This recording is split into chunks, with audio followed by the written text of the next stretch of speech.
The clerk reminds me that it's 7 p.m., so let's get started. Welcome to the third budget meeting.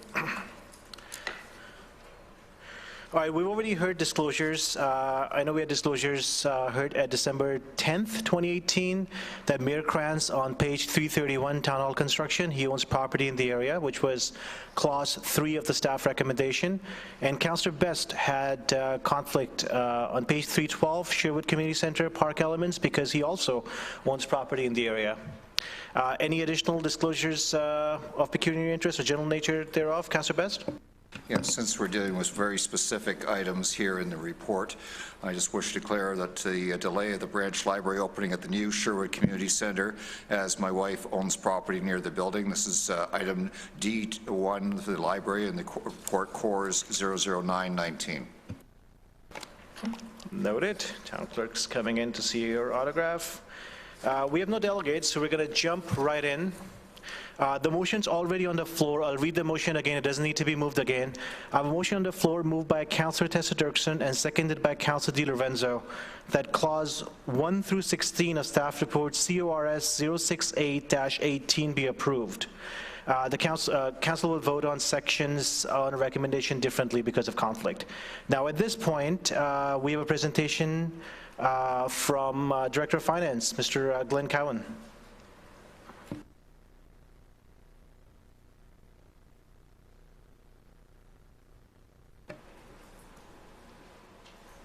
All right. Thank you very much, members of council. Just like to make a few opening remarks and appreciate the opportunity to do so before we get into tonight's deliberations. Mostly just focusing on tying in our conversation from the 14th to tonight. This is a slide from actually going back to our December meeting that I'll be very quick on, but it just really captures the starting point for the budget process and the budget book itself, from where the pressures associated with our service delivery stood and the various steps that were taken, including some of the options. Those options were discussed on January 14th, and what's summarized on this slide is where we started when the original motion was put to the floor, and through the various changes, which are just paraphrased in the bullet below, where the budget currently stands with the decisions made that night. As part of that discussion, we received direction to go back and to bring options forward to council to bring the entire budget, including the town, the region, and education rate to a 3% change year over year, which would require 1.39 million in options. So that's the report that's in front of you tonight. The town strategic management team took that direction and have collaborated to come up with the options that are outlined in the report. The approach used is summarized on this slide. So obviously, first starting point was to exclude any options we've already discussed and outlined through the budget document itself on the blue pages. Again, we are focusing on options that are sustainable. As we'll talk about in a second, many of the options you'll see relate to deferral of new services and assets. We have tried to avoid significant impacts to service delivery in advance of the service delivery review planned for later this year, as well to staffing in light of some of the other reports the council has seen recently. As you'll note, when we get into the details, there are a couple line items that relate to both of those things, whether service level impacts or staffing. So in order to achieve the target rate, we weren't fully able to avoid impacts in those areas. So there's three main themes which I've kind of grouped on this slide, and obviously the full details are in the report in front of you. In terms of the largest category, it's deferring especially new assets or services. Many of the items, like the equipment, the software, and the park, are things that are planned to be built or acquired in 2019. So the financial impact you see here is the operating cost that's included in the budget, but it would mean deferring the capital dollars as well, and then we would show those in 2020. In one case, the Sherwood Library, it's a different scenario in that case. As you're all aware, the building itself is being constructed now. So, and also as you are aware, there's other services in that building. So for clarity, the pool, the ice pads, we're not recommending any deferral or identifying any deferral of those as part of this process. And really the decision or the thinking behind that strictly was a financial one, in that those other services provided have the ability to generate revenue, therefore they have a lower net cost. So in order to achieve the target, we've identified the service that had the highest cost as part of the options tonight. With respect to the financial risk, those are obviously items related to information that will become available later, like staff gapping in future years, for example. So it is an option for council if we find ourselves, and I'll use gapping as the example, not able to achieve that target. Obviously, we would just come back in the year and look at options to mitigate that pressure. It could include things like the stabilization reserve through the year-end process, and then revisiting some of those through future budgets should council choose some of those options. With respect to service levels, the most notable one is the tree planting, and similar to some of the other options we presented earlier in the process, we've identified it in a couple different tiers or sizes, each of about $50,000, which each would represent about 17% of the tree planting budget for 2019. And we've also identified the budget survey as an option for council as well. The last item under other requires a bit of explanation. You won't see it put as an option like the other ones. It is an idea that came through our discussions and opportunities. Currently in the user fee bylaw, we have a user fee that would recover the cost of fire response for non-Milton residents for vehicle collisions. The idea was put forth that we can also recover the cost for non-residents only for car fires. There really is nothing in terms of policy or user fee that would need to change. It really is just a matter of practice. So we're not putting it forward as an option. Instead, we're just going to reflect the savings in the budget and start implementing that change to help achieve that. So that's why we framed that one slightly differently. And in total, they achieved the 1.39 million target for council. There was a lot of numbers mentioned in the last discussion, so I just want to include a few visuals to help provide some context to those. In one case, there was a reference, I believe I made, to the fact that based on the town's existing tax rate, it would take a 50% increase to the rate to achieve the average of the comparators. So just from a visual perspective, this is the cost per 100,000 from a tax rate perspective, and the black dotted line is both what the average of the comparator group is, as well it to the dollar actually coincidentally works out to the change, the 50% change in the town's local tax rate. When it comes to tax rates, there's pros and cons of each way of looking at it. With the cost per 100,000, the reason why we typically have used it, it's information that we can readily source, and the information is available to consistently provide it to council. It's also useful from the perspective of everyone's assessment is different, and this is the one that can most easily be translated to any specific property. The downside with this approach is that it doesn't account for the fact that property values are different between municipalities, so the real impact to residents isn't always necessarily fully clear on this. So the other way of looking at it would be to take similar properties and put them side by side. The downside with this is a couple. One, you'll see that this is a 2017 figure since there's a delay in us being able to access some of this information. The other is the big footnote on the bottom here, which basically highlights it's an imperfect science trying to figure out what the average property value by type is between municipalities. So it really should be taken more from a broader theme perspective as opposed to putting individual municipalities side by side. But take an example of a two-story house. This is information from an annual study that's done each year, and it puts the municipalities side by side. One of the main observations here is with respect to the different kinds of taxes, starting from the bottom, the education rates are the same, obviously, for all municipalities on the residential side. The regional rates are also very similar. The differences really relate to the local level of taxation within this. The study also produces a number of other measures. In this case, I've picked the two-story house, whether it's bungalows, executive homes, and then all the non-residential sectors as well. But you can glean a little bit of information just from the general themes from those. Another point I just wanted to touch on, this goes back, this is a slide actually that we shared back in November with the orientation that Linda had outlined, that just talks about using, and again, it's just data from either budget or fiscal impact, the pressure that is seen every time we add new houses or new homes for or within the town. And the pressure was forecast or estimated in the order of $1,300 based on the services being provided and the revenues available. I just wanted to touch on the cost of growth discussion in general. As we know, we often refer to the pressures related to growth, but I think it's important to differentiate the capital and the operating. So with respect to capital, there's no doubt that growth will not pay for growth, and the legislation doesn't allow us to recover the full cost. The town's been historically very successful in partnering with our landowner and development community to share that cost, which has helped alleviate some of the pressure. But with respect to operating budget, it's a slightly different story. We do have more control with respect to the operating budget in terms of either the services we choose to provide or the revenue tools we choose to use. So there's no doubt this is a pressure for the town, but unlike the capital, we do have a little more discretion and ability to help manage it. A little historical context in terms of our tax rate pressures. This goes back to really when growth started, and just two observations here. One is that we do traditionally have a differential between what we see through the long-range planning and then the decisions we make through the budget process, which helps lead to some of the pressures. But then the other important one is to notice that if you look at the average over the whole period, it has been at 3% over the entire period, which begs the obvious question. Relative to inflation, which has not been at 3%, how do we understand the pressures that we're facing? And it goes beyond inflation, and it goes beyond growth as well. Growth is, as I mentioned, a factor.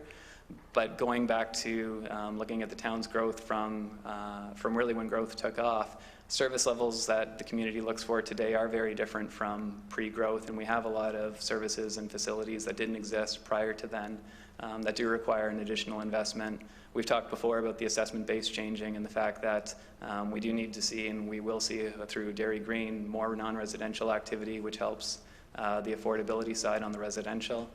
And then as well, provincial impacts. We're paying for a hospital, our share of that now, which also puts pressure on the tax rate. We're not getting infrastructure funding. We were receiving millions of dollars in support for infrastructure, which is no longer available and needs to be picked up by the town. And the legislative changes in terms of a lot of the activities that we're required to undertake. So there is a lot of factors that result and lead to the pressure. It is growth, but it's also a number of other factors that we need to look at. And the forecasting right now shows that based on, again, starting point of existing service levels, there is continued pressure beyond the pressure that we're dealing with through this year's budget process. Right now forecasted out in the 6 to 8% range in the next few years. The good news, the opportunity is that there's a number of important processes and decisions that Council will have this year. And the decisions made through these processes will directly influence what the budgets going forward will look like and what the balance between the services and our different funding sources will be. So I won't go through the list, but they do begin very soon when we bring forward some of the reports you'll see in February and March. So those will lead to the framework for when we come back for the budget call report and ultimately the 2020 budget process as well. So I'll leave off where I normally do, just reiterating that staff is available and supportive of Council in its deliberation and in implementing the budget that's ultimately selected. And we're looking to, as usual, bring information forward that speaks to the balance between these three competing priorities that you see in the visual. So with that, I'm happy to answer any questions and support the discussion tonight. Thank you, Mr. CFO. Any questions? Councillor Challenor? Thank you, Mr. Chairman. Through you to Glenn. Thank you for the presentation and sharing information that perhaps we need to see again. I have a couple questions around the revenue side. So, if, for example, we had 1,500 homes built in a year, that's almost $2 million that we have to cover in new costs, according to your slide. Is that correct, roughly? $1,300 per home times 1,500 homes? I couldn't do the math in my head, but that's the approach we would use to getting the broad sense of it, correct? And assessment growth in 2017 was roughly 1.4 million? I'd have to refer to it, but it seemed reasonable. Yeah. Okay. And a 3% increase, say, on the current operating budget? It translates to just over $1.5 million. Right. So in theory, we're covered, in theory. So there's some other issues.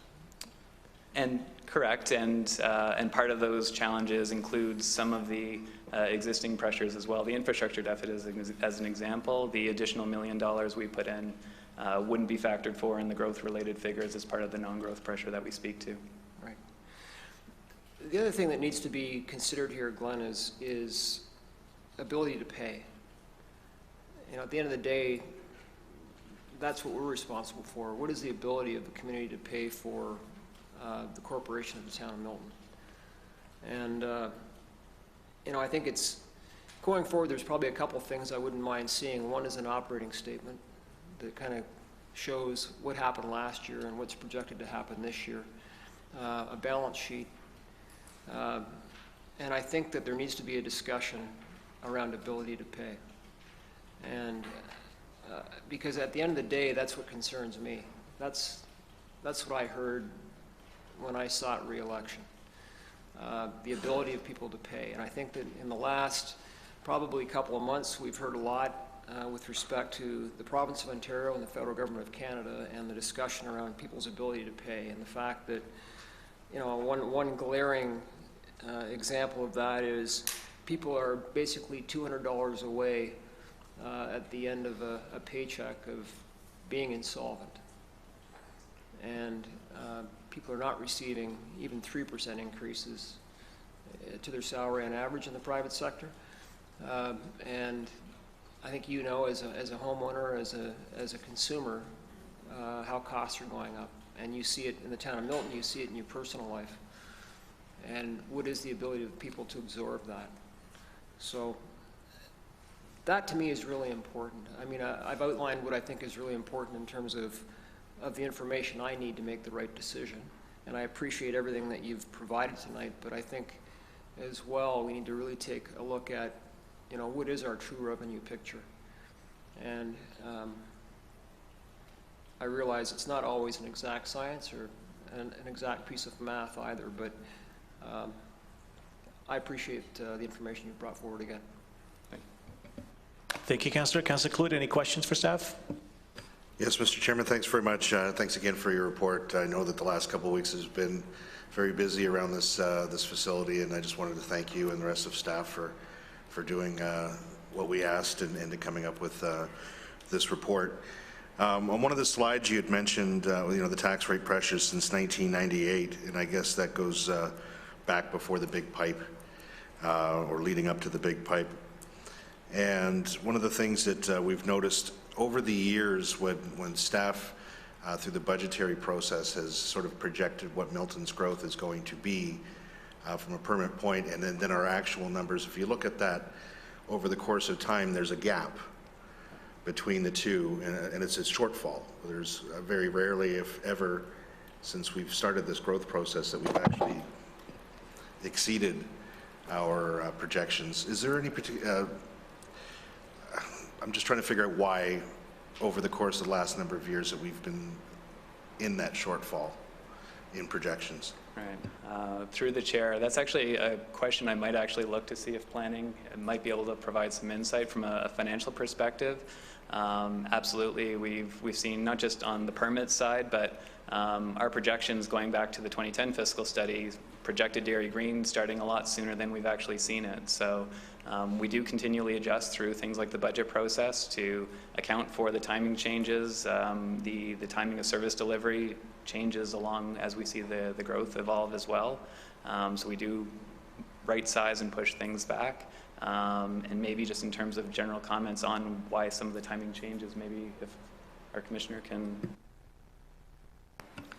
Through you, Mr. Chairman, since the initiation of both the Boyne and Dairy Green secondary plans, we've experienced some delays in terms of meeting new environmental requirements that have come out of regional policy framework, and the detail of study that has had to be completed that's prerequisite to development has certainly introduced some delay. In addition, the timing of the regional allocation program, the delivery of some of the services required to support development have also delayed development.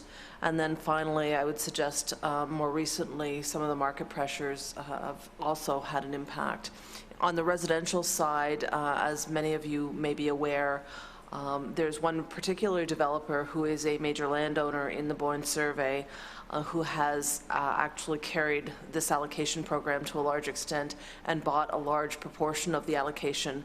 So development is only occurring as quickly as that particular developer is able to build houses. And while they have a fairly aggressive program, even they are limited in the number of building permits that can be issued. So whereas in Bristol, for example, we may have had 8 or 10 builders building homes, In the Boyne survey, we've predominantly had 1 or 2.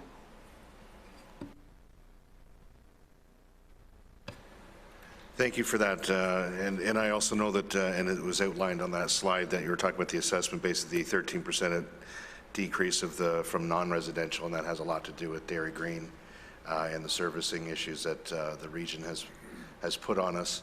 And now that we're moving forward, okay, that'll be the next question. Now that we're moving forward, we're seeing applications now for Dairy Green. Do you see an improvement in our non-residential growth? We do. That is reflected in the multi-year forecast that you see. There is a bit of delay, obviously, from the time of permit when it becomes part of our taxable assessment. But you will see as we go forward in 2020, 2021, we're seeing, whereas assessment growth this year is around 2.89%, you do see a several percentage uptake up to, I think, around 5% right now in the 2021 year. And it'll be even a little more pronounced after that, given the timing of some of these permits that we're currently anticipating. Well, I don't know if this would have to be an official request from staff or just sort of staff direction. Is there a possibility of maybe updating council on a quarterly basis as to where we are in our projections from a residential growth point of view and the non-residential? Just maybe it's a separate report that gets sent to council. I know that Councillor Best gives us these construction activity reports, which sort of gives the broad overthing, but from a corporation point of view, if that's something that could be done going forward, like I said, whether it be a quarterly, we're on track, or no, we're not on track, or so that way council can identify and staff can identify any future issues that might come from there. I think the question's more for Commissioner of Planning, Barb. You might want to repeat the question. Seeing as a fact that overall in the last number of years we've had that shortfall in our projections of either residential or non-residential growth, I was wondering if it would be a staff direction or if there would have to be a notice of motion going forward, if we can have a quarterly report presented to council, just giving us a status of where we are, and that way council can identify and staff can identify quicker if there are any issues or any concerns coming down the tunnel.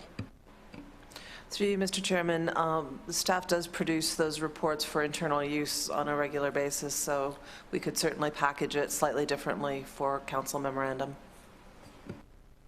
That's great. And let's see. No, that's about it for me. Thanks. Thank you, Councillor Cluett. Anybody else? Question for Councillor Dirksen? Sorry. Yep, thank you, Mr. Chairman. This might be another new councillor question, so I apologize. But I do notice in the report there's quite a few items that are just defer, defer, defer. So is that a strategy that you typically use when you're directed to, you know, the direction that we gave you comes up? And how effective is that going to be for when we're here next year? Through the chair, it will obviously not alleviate the pressure, just change the timing of when it's addressed.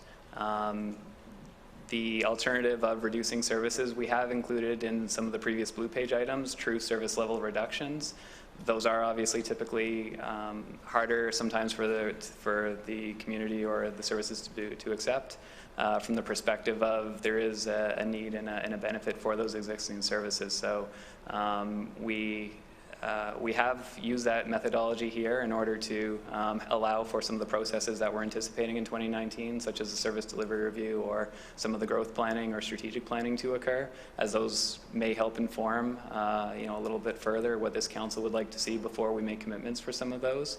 There are implications, and actually in a discussion with one of you last week, I had a question of, is there a development charge implication from deferring the opening of the library? So my answer to that was that there wasn't from a development charge standpoint, because we're only, in that case, likely talking of, you know, ideally a few months. But more broadly, from a pure deferral strategy perspective, there are broader implications, because as we continue to grow, if we're not providing the services as quickly as we originally anticipate, over the longer term, you would see service levels reducing, which is one of the driving factors in the development charge calculation. So if our intention was to maintain those existing service levels and we weren't doing the investments quick enough, it would be another form of constraint financially for us in the longer term if we saw too many of those. And so we have seen deferral of some items in prior budgets. We had already deferred some items in this budget. And so obviously any of the items that we're talking about now would just further add to some of those pressure we'd be revisiting next year. Councillor? Thank you very much. Thank you. Councillor Best. Yeah, just on that point of the deferrals, have you compared the cost of deferring with the cost of tendering? It's one thing I've found with talking with commercial constructors and also our regional budget, and also regional councillors will notice on our next agenda that we're seeing some huge increases. And what I've heard from some contractors that basically inflation's at 2%, construction costs are going up at 6%. So the more you defer, the more the cost goes up. So in the end, you're actually paying more rather than doing it now. Is that something staff's reviewed? It is certainly a consideration. There is no detailed modeling per se where we've anticipated what some of the major cost drivers like steel or other markets might look like, but it certainly is something that it could be a consideration for council as well. Thank you. Thank you, Councillor. Anyone else? All right, seeing none, thank you.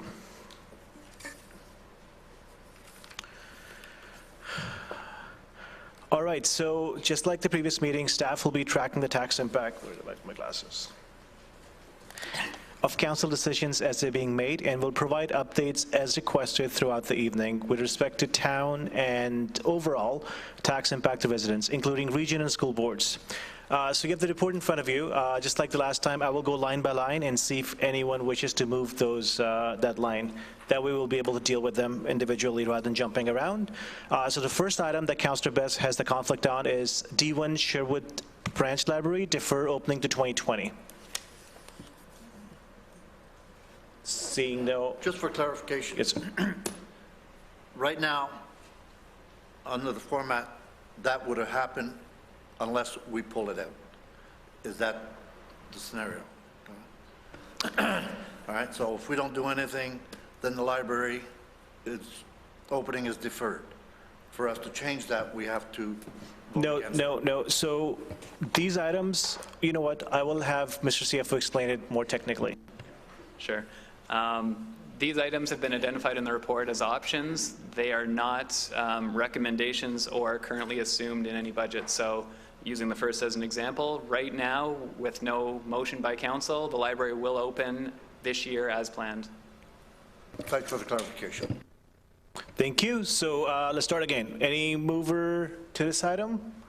Seeing none, Councillor Best, you can come back in. We're moving on to D2. Eliminate the cost of living adjustment of 1.7% to non-union salaries in 2019. Councillor Challoner, are you moving it? I am moving it. Any seconder? Seeing none, the motion instead. The next one, D3. Eliminate the annual transfer to the Winter Control Reserve. Councillor Challoner, as a mover, seconder? Yep. Councillor Best. All right, Councillor Challoner, as a mover, do you have any statements? Councillor Best? Any other comments, questions? Yes, Councillor? I understand there is a surplus commonly with the Winter Reserve, is that correct? So I'm just picturing kind of a cataclysmic snowmageddon. If we had a terrible series of snowstorms next year and this reserve was not available, what kind of risk would we be at? Would there be money elsewhere to deal with that? Thank you. Glenn? There would be. So as identified, our target balance is about 25% of the annual budget. We're just over that at 29%. In the event we incurred an event that was larger than that, we do have other stabilization reserves that we would look to, or other methods of funding it on an interim basis until we could go through something like a budget process and put a plan to replenish in place. Councillor Tessa-Turkson? Thank you. Thank you. Councillor Cloyd? Councillor Challoner? It's probably important to note, too, that that budget's split between 2 years, correct? It's split between 2019 and 2020, the winter. The winter goes through 2 budget periods. The winter does go through 2, but the budget itself is for the calendar year. So the 2019 will deal with January to April, so basically the current winter we're in, and then the first month or 2 of next winter, depending on when winter begins. Anything further, Councillor? Anyone else? All right, motions on the floor, all in favor? 1, 2, 3, 4, 5. Carries. Right, next item, D4, deferral the Oracle expansion within capital project C242-00319, enterprise licensing to 2020. Councillor Malboof, any seconder? Seeing none, moving on. D5, increase the budgeted staff gapping target from $400,000 to $500,000. Councillor Challoner is the mover. Any seconder? Councillor Best. Any comments or questions? Councillor Cluett? Just a quick question, staff, because I know that these are pretty broad statements. If they can give us an explanation as to what this impact would be, because I know it's called, I guess, a future potential impact for the town. So, what does it exactly mean by reducing the staff gapping target from 400 to 500? So each year we know that there will be vacancies, and as a result, savings related to that. Our budget relies on achieving $400,000 of those vacancies. In recent years, we have seen the gapping levels at higher amounts, more in the order of at least 500,000. So where we've been using that gapping to date, either to deal with in-year pressures or some of the surplus that you'll see, if, for example, in 2018 is related to gapping, we would just be acknowledging or recognizing that in our budgeting, and we would be seeing less future positive variances as a result of it. But we have been trending up at least the $500,000 level. So, from a risk perspective, status quo, we would expect to get somewhere in that order of magnitude, and we would just deal with it like any other variance if we didn't achieve it. So, Thank you. Thank you, Councillor Cluett. Anyone else? Councillor Best. To staff regarding this item, have staff also looked at the possibility of lateral transfers? When we went through the similar recession back in 2008, 2009, we had either contract staff or moving people around where they were needed to fill these gaps in areas that weren't priorities to where there were priorities. Is that something staff looked at? Part of the gapping savings do reflect where we do have lateral or other internal movement. It then would create a gapping for the person that's transferring over. So it is fully reflective of all the sequential gapping that occurs when we take those steps. I just requesting staff to consider that if there is a priority area that needs filled and there's other areas that are lesser priority, possibly moving people if they have the talent to do that job. That's a great suggestion. Anyone else? Seeing none, all in favor? I'm sorry, can you just raise a hand higher, please? I can't tell who's raising it. Councillor Cluett, is your hand up? Yes, motion carries. All right, next one, D6, defer capital project C241102219, property tax system replacement to 2020. Seeing none. D7, defer construction of Ford Neighborhood Park to 2020. Councillor Challoner? Question with respect to this, and that is it certain that it actually is going to happen this year? Are staff confident that if they have the funds, it's going to happen in 2019? Christine? I'll take this one. Yes, the tender is ready to go. We're holding the tender right now, subject to this budget approval. So if the budget is to pass, and we get back a favorable response, we are confident it will be constructed this year. Councillor? I'll leave it alone. All right. Councillor Ali will sleep well tonight. D8, reduction in the tree planting program. Councillor Challoner? Yes, I'm actually going to move the next group of 4, I guess it is. I have some questions, though, of, I guess it's Paul. Is that correct? Let me get a seconder really quickly. Any seconder for, let's take them one by one because you might have seconder for one but not for the other. So okay. For the first item, D8, any seconder? Councillor Malboof. So Councillor Challoner, you have the floor. Thanks, Mr. Chairman. So my question of staff is, does this relate to largely to the ash borer matter, or does it also involve the construction of replacement plantings? Because my understanding would be, and maybe things have changed, that new trees planted in a new development are covered by development charges, or a fee that's paid by the developer. May not be development charges. Right, Commissioner?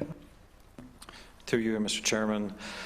This matter relates to all aspects of tree planting and maintenance. Obviously, if this were to be passed, we'd have to review our program and determine where we were going to cut the costs.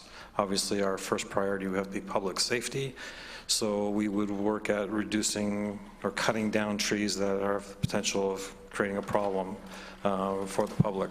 And then the money left over after that would then be used for planting, pruning, and regular tree maintenance.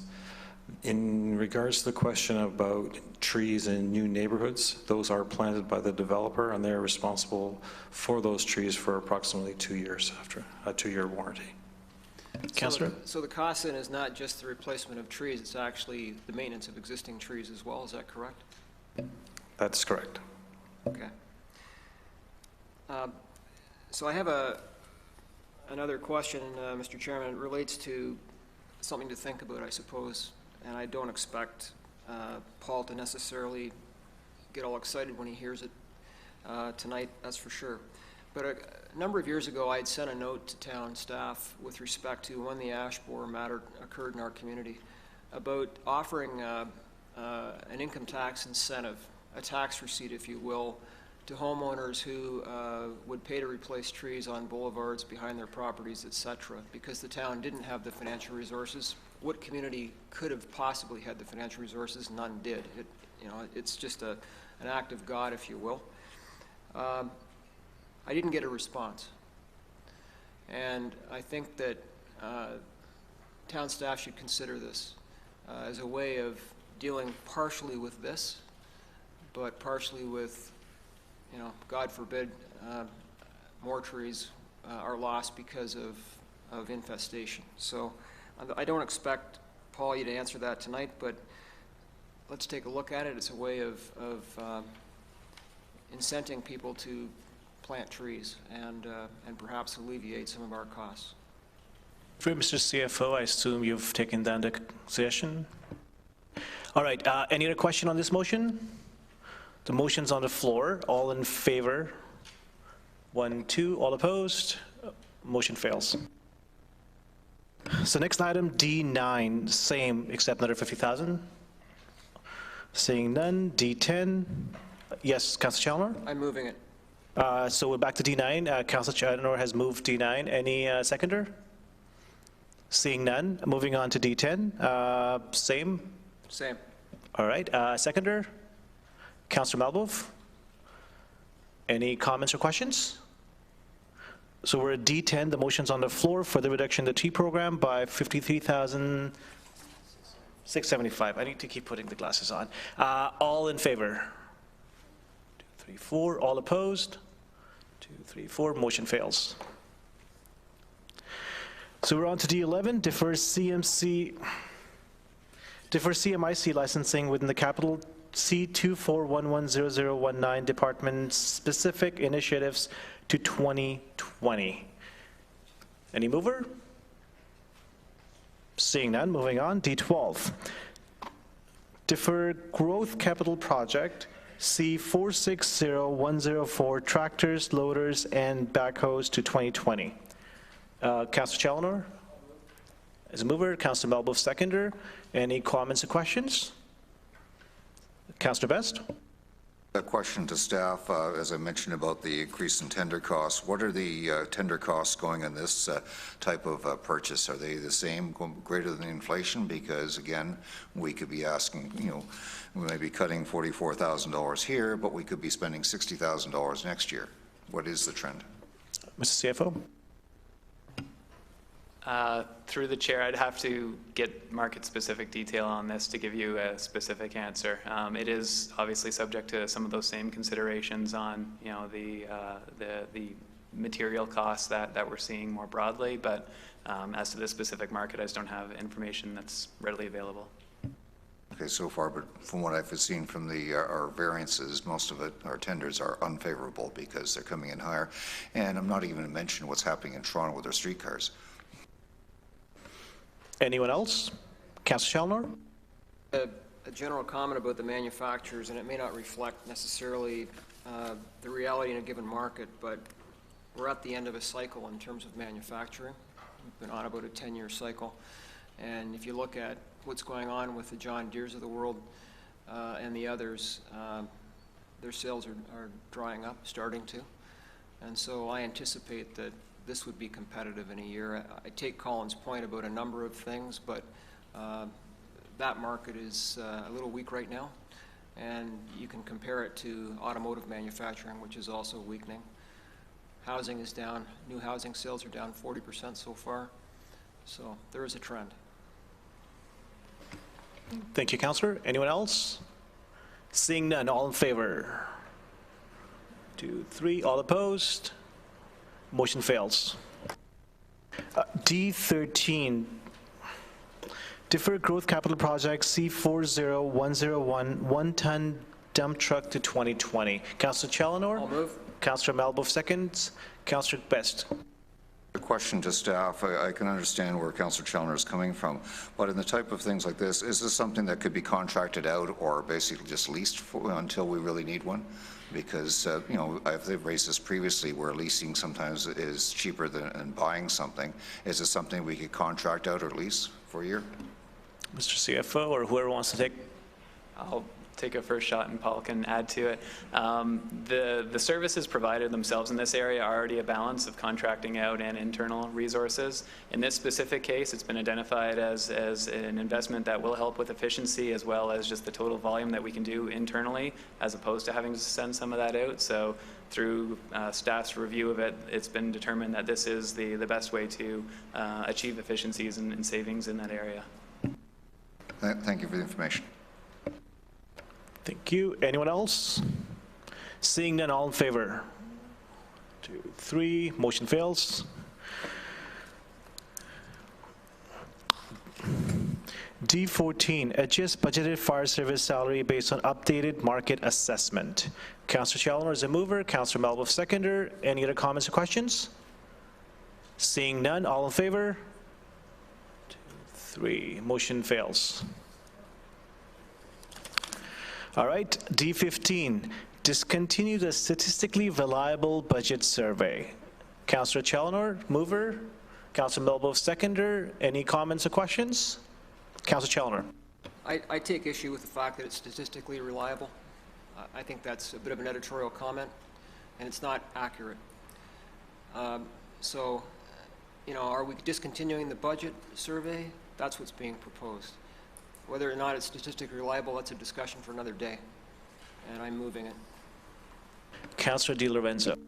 Just a comment, before we had this statistically reliable third-party budget survey, we did have other budget surveys, online polls, other ways the town did surveying, and those surveys were much less reliable because then it can be skewed. Like one segment of the population can say, please, everyone go to the survey and fill it out. I believe the town report that we got when it says when you use these methods, they're more reliable. And we always got criticized before when we were using unreliable polling, Facebook polling, online polling, Twitter, webpage. So before the polls could be skewed by one segment of the population or another. Now that we have this type of budget survey, I believe it's more accurate. I understand what Councillor Challoner is saying is how reliable is it, but I believe it's more reliable than just putting a poll online and saying anyone can go and fill it out, because it is partially random. But I understand, you know, as time goes by, more people don't have landlines, more have cell phones, and so what's reliable, but I believe this is more reliable and than the previous polling we used to have. Councillor Challoner. I want to say I appreciate the explanation from the councillor. My point is, I don't think we need it at all. I don't think we ever needed it. We went through some very difficult periods. The last time I was around this table, we did no surveys whatsoever. That's part of our collective responsibility, is to understand what our constituents think about certain budget items. We're expected to use judgment. That's what we're paid for. I don't see any value in doing these kinds of surveys. There are other ways that don't cost money. You know, we probably went 155 years without doing a survey on the budget. I think it's time we got back to it. This is just a needless expense. this is part of our responsibility. Thank you. Councillor Ali. If anything, I think we need to invest more in this because I think they're accurate. And as politicians, we are the ones who should know more than anybody else how important surveys and data is in realizing the demographic and the needs of people. And I understand that it is our job as councillors to provide that, but there are always tools used to achieve results, and this is one of those tools that we can use to achieve the result of knowing what the residents want. And not all the residents have time to come and contact us and reach us when we're available. This is a great tool where they can be reached at on their own cell phone or the landline, and the town gets to know what they want. So I think it's really important that we keep it. Thank you. Councillor Cluett. Thank you, Mr. Chairman. We know we've recently launched Let's Talk Milton as part of the online where we're gathering input from the community on a number of different our transit master plan and other programs. Would this survey be part of the Let's Talk Milton, or if, let's say, this is removed from the budget, would we be able to utilize the Let's Talk Milton platform for a budget survey?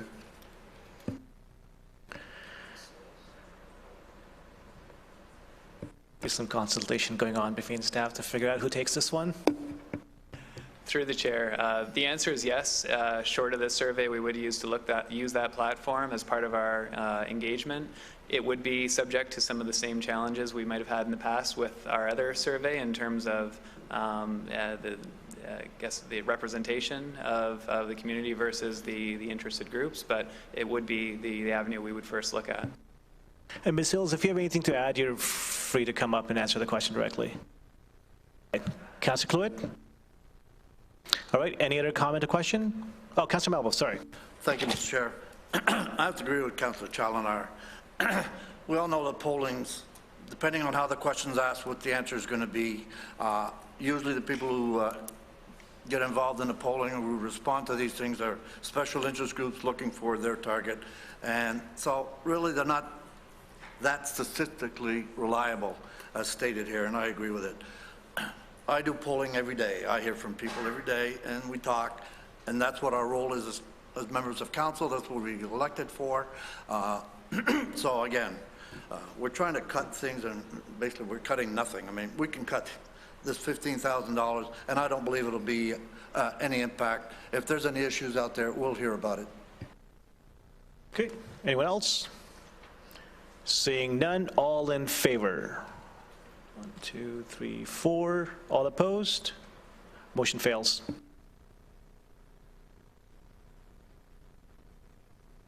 All right, that's it for these items. The next user fee, as mentioned earlier, is already added. Councillor Chalonar? Anticipating that this might be an issue, because we have to get back to the number that council had approved on January 21st. So I'd like to have council take a look at and as Glenn will know, in our discussions in November, I really am uncomfortable doing this, but you know what, we're at that point. We're in a very severe situation, and I don't think it's being completely understood. So there's money that we put towards reserves from operating that were identified in the original budget. And in order for us to get to the number that council had agreed to on January 21st, we're going to have to deal with that. And there were 3 packages of $250,000 each. And I know that more than one of those packages is needed to deal with Sherwood, which I supported, by the way. But as we've seen through this process, there are other budget items that weren't supported. So we're a long way off from where we need to be. And where we are right now is not acceptable. So we all have to make sacrifices, and I guess my learning from January 21st was what I want to see is going to be staged. It's going to take a couple of years, and hopefully the service review is going to help a great deal. So I had sent a note to all of my fellow council members with respect to what I felt we could take a look at, because I anticipated this was going to happen, and I'm not disagreeing with some of the decisions that have been made. As council knows, I supported some of them. But there are 3 capital financing deferrals from the larger document, and I think we're going to have to consider at least a couple of them to cover off some of the things that aren't being deferred to 2020 or not being canceled, for council to reach its 3% objective. So I'll put those on the table, Mr. Chairman. I'll move all 3 of them. What's the exact motion? So I'll just pass the microphone to Councillor, either Councillor Challoner or Town Clerk to clarify it for everybody else. Councillor Challoner is at page 84, items B2, B3, and B4. That's correct.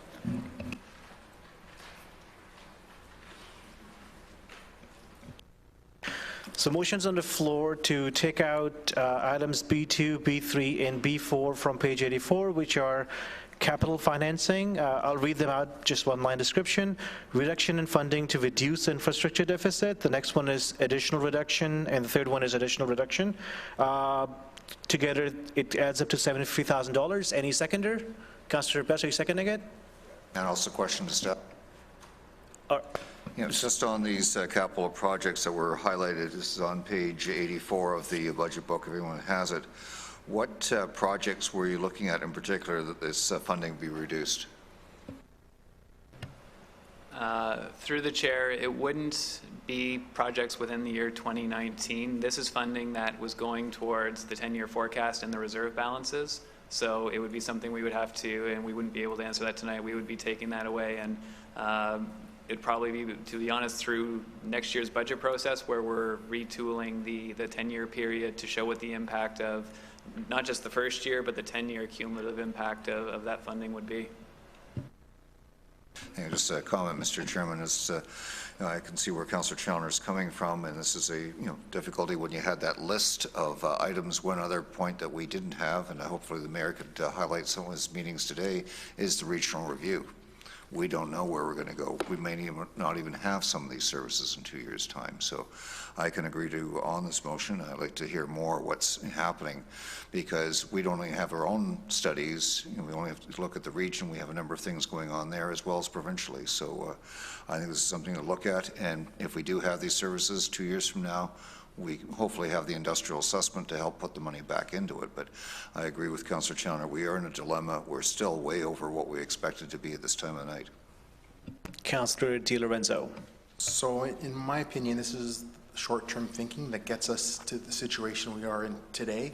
Town staff have multiple times mentioned we have an increasing deficit, and they have actually recommended we increase the 750,000 and tie it to a percentage point instead of having it fixed at 750, because as our population grows, this is not tied to the rate. So there was actually an option to increase the 750 to 812, because staff have recognized that the $750,000 we're doing year by year is not enough, and it's going to create financial risk for the town, not 1 or 2 years, but 10, 15 years down the road. Right now, the horizon is 10 years, but we're knowing after 10 years that deficit is going to be larger, not smaller. And we as a council have reviewed multiple reports mentioning this financial risk. If you reduce this $750,000 now, then we need to find some way to add 1.2, 1.3% in next year's budget, and then higher, because this would just be a removal for 1 year, unless they're saying remove it every year. This is then again deferring that to 2020, and then that money now that we haven't put aside is going to be much more difficult down the road. So again, I would beseech council to be careful of the future of the town of Milton. I understand what you're saying, that there are some capital costs that may not occur many years from now. The buildings we may decide not to build, but the previous reports had significantly, over $40–50 million deficits looking up 15, 20 years down the road. So if you reduce $750,000 this year, it lowers this year's tax rate, but that pushes it forward to next year, unless you're saying you're just reducing, thinking about any debt in the future, and then just builds and builds and builds, and it becomes a future nightmare for a future town council, in my opinion. Councillor Best and then Councillor Challoner. Just on that point, just almost rebuttal, I understand where Councillor Lorenzo, and I appreciate his initiative there, but I'm just looking at the capital reserves that we've also acquired. In the last 2 years, the town has sold, I believe, 3 properties, and staff can correct me wrong. I'm looking at least $12 million that have been put into capital reserves, and they know which properties. And I understand we have some other properties in process right now that will be sold over the next 2 years. So what we're cutting out here is more than made up by these property sales. So basically the reserves are there, and staff can correct me if I'm wrong, those reserves are being replenished by these property sales, which could be used for other capital items. Okay. Any? Just 2 comments. One, we have seen property sales, and they have been building in the property transaction reserve. Some of that is reflected in the financing plan. The one that we added late last year for the Nipissing sale, we still have to allocate the specific purpose of that. There is value, and it is important that we do build up the base, whether this year or in future years, for the infrastructure funding. We know that we're behind on that now. And having that in the base allows us to implement the pay-as-you-go philosophy when it comes to our renewal. And also, if it means using debt, to be able to pay for those debt charges, because even going out and incrementally using higher levels of debt does drive a budget pressure, which does impact the first and the initial year. Okay, Councillor Best, you still have the floor. Finished. Councillor Challoner. Thanks, Mr. Chairman. I appreciate the councillor's comments. He's enunciated, why I was not supportive of doing this on January 21st. But I also recognize reality, and we're caught in timing, in my opinion. And I think that, once we go through a core services review, I think you'll see a combination of savings to operating, but also the opportunity to contribute to capital as well. That's my hope, because I fully acknowledge that we need to put as much money as possible into capital reserves for future building construction, roads, bridges, repair of existing facilities, etc. So I get that. But I think that the councillor and other councillors, all councils, should contemplate why we're here tonight and how we got here, and why we have to make some of these decisions that we do. And I hope that next year is a lot better. Following the core services review, following the list of things that Glenn thankfully provided on the screen with respect to various initiatives that should save us money if we operate efficiently. But we have to make some tough decisions tonight. I wish that the core services review was last year. It'd be a lot easier, but it's not. And so essentially what this is, Councillor Di Lorenzo and Glenn, call it bridge financing. Right, we have Councillor Cluett. Thank you, Mr. Chair. Like a little unorthodox, I know that Councillor Best had mentioned our mayor has had some conversations regarding the regional review, and I think that if we can use a little bit of discretion, pass along my time to, if the mayor could provide us with a little bit of an update that might clarify some where we might be standing right now or where we not might be standing, but just to get a little bit of an idea of where we might be going as a municipality with the regional review, with your indulgence. Spotlight's on you, Mayor Krantz. Yeah, thank you, Mr. Chairman. The administrator and I met with the special panel today, and really what that was all about is our views with regards to governance. For the town of Milton and the region of Halton, I guess if I was to sum it up, they're looking at, 8 or 10 regions and counties across the province, not everyone, but Halton is included. But again, the CEO can correct me if I'm wrong on this, but I think the bottom line as far as we were concerned, when I say we, CEO and myself, was that the region of Halton is working reasonably well, and I mentioned reasonably well. Can it be fine-tuned? And again, I'll give you an area just to illustrate without getting into it in details. transit, as an example. Transit's an important issue. Could that be or should that be at a regional or an interregional level or at the Metrolinx level? In my opinion, yes, it should be seriously looked at. Another area, of course, that was mentioned by me as well was planning. Should planning be duplicated both regionally and locally? At least in my opinion, planning for the most part should be at the local level. But after having said that, and of course to clarify it, and I know water and sewer, in my opinion, is working reasonably well at the regional level. So if you plan a community, you have to also plan for water and sewer as well, because they're really interconnected. So that's really where it is. And I think just picking up on the points that I already made, if this discussion with the province had been last year, we'd know where we're at, because I think and I suspect that things will change a bit.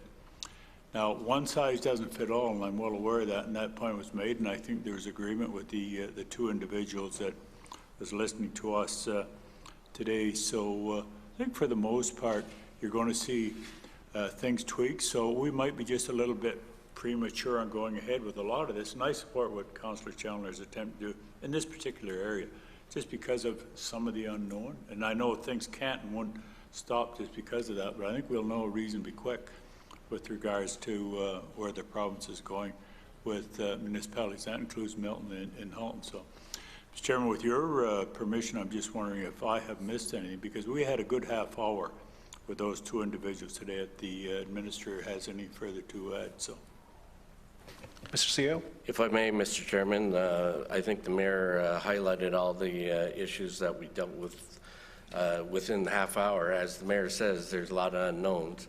Not to scare anybody, but there's really three options. There's an option where essentially the region remains as the upper tier and the municipalities remain as the lower tier.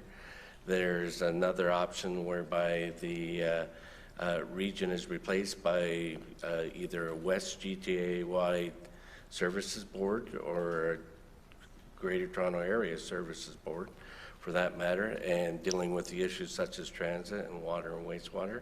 Or there's the other issue where essentially there's possible amalgamation of lower tier municipalities. But as the Mayor says, I think collectively, and we'll hear a bit more tomorrow because we're meeting tomorrow at 8:30 at the region, is that collectively I think all four municipalities are indicating that the region is working rather well, and the message, the collective message is leave well enough alone. Councillor. What the CEO is referring to, I refer to it very crudely as a post-mortem tomorrow at the region. And it's my feeling and my understanding that the four municipalities are reasonably close on where we're coming from with regards to this special panel on. I guess bottom line, leave us alone. I think we're doing quite well financially, as I refer to it again crudely as the Bank of Halton. If the province and the federal government, a lot of other governments in the GTA were as well off as Halton, they'd be in great shape. So, you know, have a look at us before you start making some dramatic changes, because we're operating quite efficient, quite effective. As long as I'm around here, it'll be that way. Thank you. Fair enough. Councillor Clode, you have the floor. Thank you, Your Worship and Mr. CEO, for that. It does provide a little bit of clarity on the unknown of what many of us were wondering what's going on with the regional review, and I think a lot of eyebrows were raised during that. But I would concur with your statements. You know, we're doing pretty well as it is. As for this, I agree with Councillor Di Lorenzo and others, and obviously, you know, we do have to save for the rainy day. We do have to put away some money in our reserves. You know, over the course of the last term of council, we received reports, our asset management report, and, you know, staff and everybody puts a lot of time and effort into putting those things. So we have to keep those in mind when we're making these decisions. And I don't know about supporting the full 750,000 on that. I just I worry that if we keep taking away these reserves for these items that we're going to need for our asset management plan, that anything can happen. And as you heard today with that report, there's 3 different directions or possibly 4 different directions where we may go. So there's a lot of what ifs. And like I said, we're going to wait with anticipation for the Core Services review, and we'll have a lot more information in 2020. But that's my nickel, since we don't have any more pennies. Thank you. Councillor Di Lorenzo, Councillor Early, and Councillor Best in that order. Someone mentioned the property transaction reserve. That's a different reserve. We're talking about the infrastructure renewal reserve. Property transaction is a separate reserve. So I think we're talking about apples and oranges here. Financial sustainability was one of the big things we heard back from the staff reports and the budget surveys, saying how can we get to be more financially viable. If you look at 410 of our budget, it actually mentions these annual increases through operating contributions are critical to the long-term financial stability of the town. And although it appears that the reserve balance will experience increases over the current position, it is important to understand these increases are required to address the current infrastructure funding deficit and provide funds for the future rehabilitation requirements of assets being constructed. Town staff recognized in previous reports that the money we're putting away in right now is actually less than that's required, and it's looking for future councils to either increase it or lower capital buildings and capital needs in the future. So right now, we're not even saving for the future costs of what we're building today. So reducing it more, again, is just making us into a difficult position going forward. And when you're looking at how did we get here today, we're having 8% increases, it's due to decisions like this, thinking of the short term and not the long-term financial sustainability. Saying that, I respect all the councillors' opinions, and I'm not trying to downplay Councillor Chalmers or Councillor Best. I understand what you're saying about the costs of people to actually pay the property taxes. I just feel that we're looking for sustainability and we're looking for stability. And I think that these type of decisions hurt both stability and sustainability. All right, Councillor Ali. So we just agreed to eliminate the annual transfer to the winter control reserve, and now we're going to do this. What happens if we have a lot of snowstorms? Where do we get the money from? We have nothing in the reserves, and we do get a lot of snow, and even though we have the best staff in the world, we are understaffed. The recent snowstorm just showed us that. And the question was put forward, how did we get here? We got here because proper decisions were not made at the proper time, and it's upon this council now to do what is required to make sure that services are provided, to make sure we have the money to provide those services, and the only way to do that is to increase the taxes in a manageable way, and that's all I've got to say about this. Thank you, Councillor Best. Yes, 2 questions to staff and a comment. First one to our financial officer. Councillor Di Lorenzo mentioned about the property reserve. What can that reserve be used for, and how much is the balance in that right now?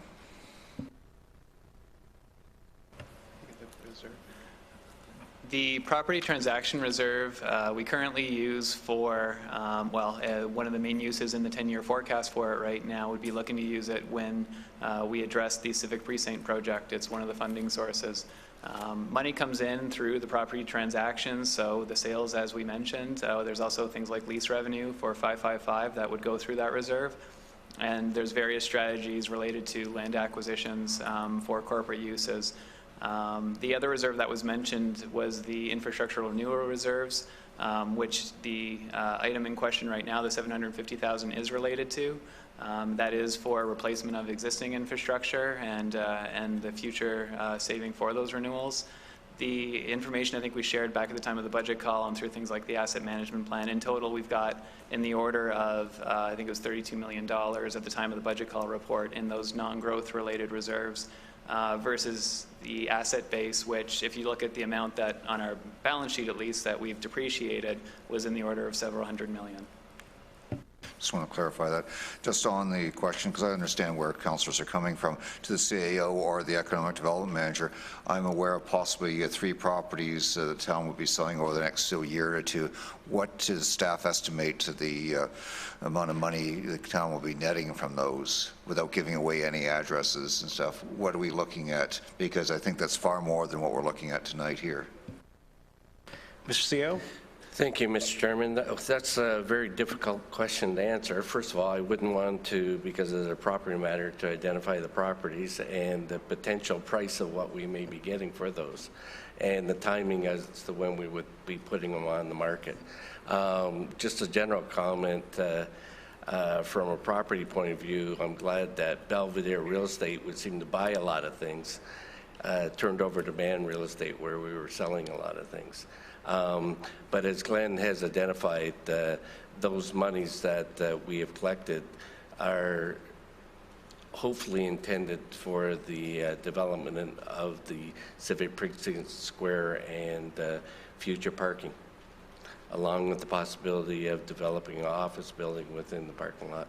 So we see that as being a great benefit to the DBIA and the Civic Precinct itself. So once again, I'd be very hesitant in terms of dipping into that reserve, but it's up to council. Councillor Best, you still have the floor.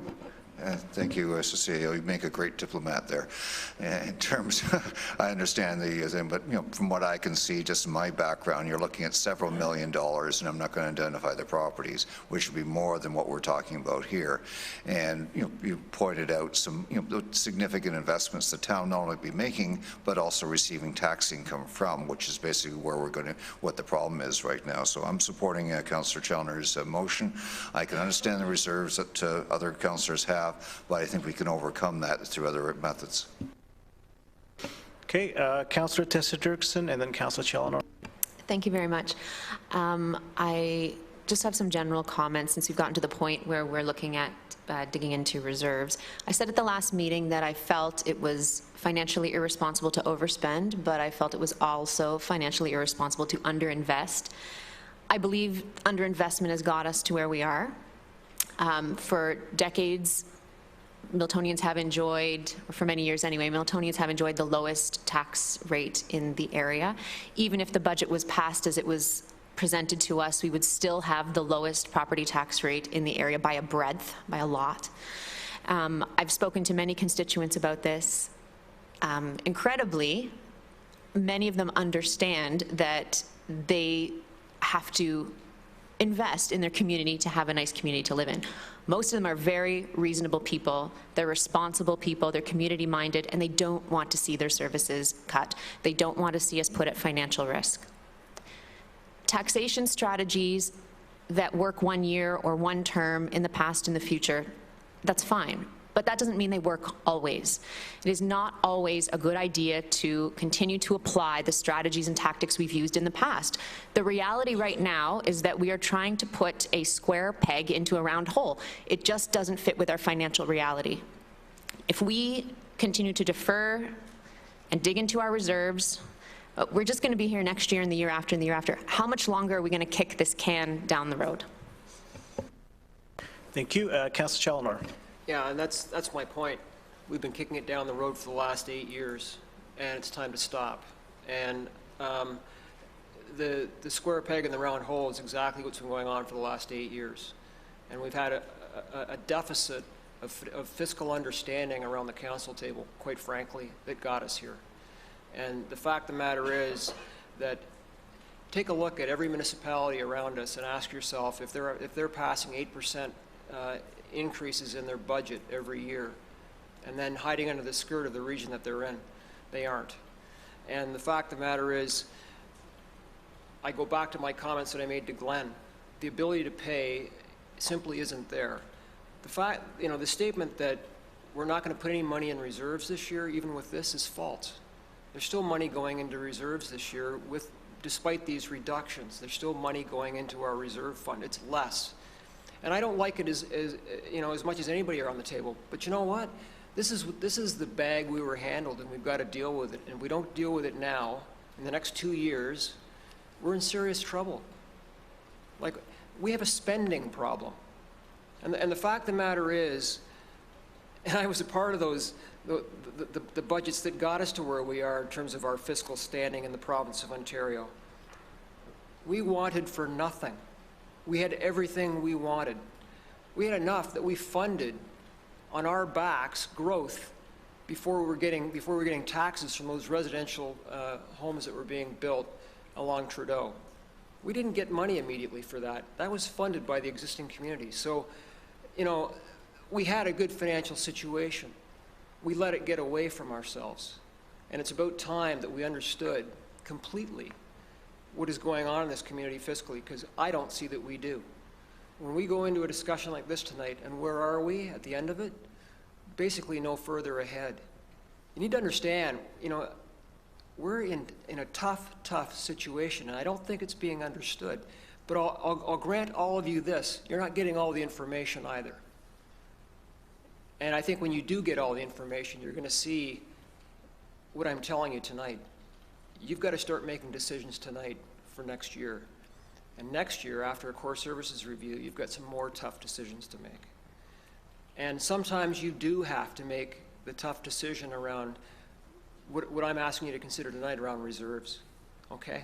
Been there, done that. You know, trying to be reasonable here, guys. I just can't believe where we are tonight. And staff knows this. And I know if we pulled 10 people out of every one of these wards and asked them, what do you think about an 8% increase in the size of the budget to run this municipality that you're going to, that you have to pay? I already know the answer. I've asked the question. I've had the feedback. Okay? It's time to make a decision. It's time to invest in the future, yes. But you need to do so smartly, because this doesn't get any better if you don't get control of it now. It gets worse. Trust me. All right. Any other first or second time speaker? Councillor Tessier-Dirksen. Thank you. And I do want to thank Councillor Challoner for his thoughtful comments. I understand that he, as well as all of us here, have the best interests of this town at heart. How we arrived here, where we're going, I mean, it's a matter of interpretation. It's a matter of opinion sometimes. I have to just mention maybe the cryptic comment with information being out there that we don't know. I mean, if there's information we should know, why don't we have it? I'd like to know it if it's really going to make a huge difference in how we approach taxation here and now. I'm not saying that next year we can't, you know, look at a 3% tax increase. This is now. This is a reality now. So I do appreciate those comments, and if there's information we should have, I would like to see it. And yeah, that's all I have to say in response. Thanks. All right, hold that thought, Councillor Di Lorenzo. Any other first or second time speaker? Seeing then, Councillor Di Lorenzo. So we're not talking about reducing spending here. We're talking about, again, reducing our contributions to reserves. We're talking about selling future assets to help, again, pay for our operating costs and reserves. A household cannot run on, again, continually using your savings or looking at what assets we're going to sell to pay for our budget this year. That type of thinking, again, is my opinion, is going to make the situation down the years worse. We're just deferring the difficult decisions to future councils. If a majority on council can look for a spending cut, let's look for a spending cut. But let's not, again, use reserve contributions or selling of assets to help fund these operating budgets. Okay, any other speakers? Councillor Cluett. Just a quick question for clarification. What will we be voting on now? What's the number? Are we combining all three lines, 250 plus 250 plus 250, or are we doing 250 at a time? The motion is for seven. The motion is for. This is where the confusion comes in. Mover of that motion, yes, sir. That'd be great. I want to make sure that we're very clear that if some people have 750 or 250. Mr. Clerk, did you catch that? So we'll be voting individually, $250,000 at a time. Okay, Councilor Di Lorenzo. I want to ask for a recorded vote. Got it. Before the vote, I want to make sure that no one else has any other comments or questions. Seeing that, I do have my last question/comment, take my prerogative as the chair.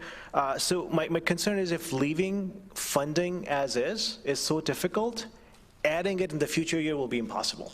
So if we can't leave the funding as is, if we can't leave good enough as is, there is no way we're going to start funding $250,000 a year in the future year, or $500,000 a year, or $750,000 a year. So my concern is whatever decision we make now will be permanent, which means that 10 years from now we'll be 2.5 million short. They'll have to come from somewhere. And I do agree with Councillor Best's point, that actually is a point that I've raised privately as well. We do have other sources coming, which is why I'm not overly concerned about funding an infrastructure deficit completely, but we're not funding it completely. We're funding a much smaller amount than we should. We're not where the region is, which is actually doing a very good job funding a state of good repair, but we're not doing that. So my concern is, and vote carefully however you like, but my concern is that once we take it out, it's just gone. Councillor Chalmers? Point of clarification on your comment. It's just this year, okay? Like the hope is that, you know, through the various programs that have been identified by the treasurer, that the money's back in next year, because we've got a bunch of other things that have taken place that mitigate that. It's not 750 this year, 750 next year, on and on and on. No. Plan is it's back in next year, and we find a way to ensure that it stays there. That's a really good point of clarification. So, Mr. CFO, I apologize for my confusion. I thought that a next council would have to pass a budget that has that funding in, which would have a tax impact. Is that true, or the money just comes in automatically? How does that work? We would look for council's direction as to whether the expectation would be we would take whatever may be deferred through this discussion and add it to next year's $1 million, or whether next year we go back to the $1 million strategy from there. It really would be a decision of council as to how they would want to move forward, you know, after this motion. So, Councillor Chandler, as a mover, what is the exact motion? Because I'm not clear in the motion text at this point. It only affects one budget year. We're taking, you know, through those three motions, you're taking a total, if it's supported, $750,000 out of this year. Next year's a whole new ball game. You know, like, and it is my hope that, you know, we're finding the savings through what we're doing. So that we've got an operating budget that is at a reasonable level of investment, and our capital reserves remains intact. It's 1 year. Budgets are an annual event. A decision made this year does not impact a future budget. It can't. It's 1 year. Just for my question of clarification, and I apologize, just for me, the next year's budget, if it had this $750,000 item, which we took out this year, my understanding is that we would start from a 3-point increase just to put the 750 back into 2020 budget. Is that not correct, Mr. Glenn?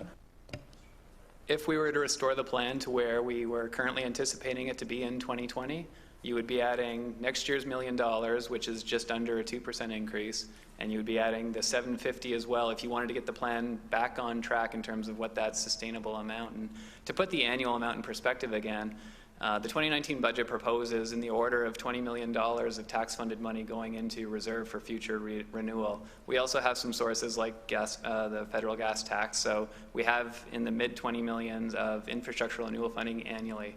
Our asset management plan says we should be funding more than $50 million a year based on the size of the existing program. So this $1 million strategy really is a 20-year strategy to grow the base, recognizing there's going to be other mechanisms needed to help mitigate the pressure because it won't eliminate that entire gap. So hopefully that helps provide some clarity.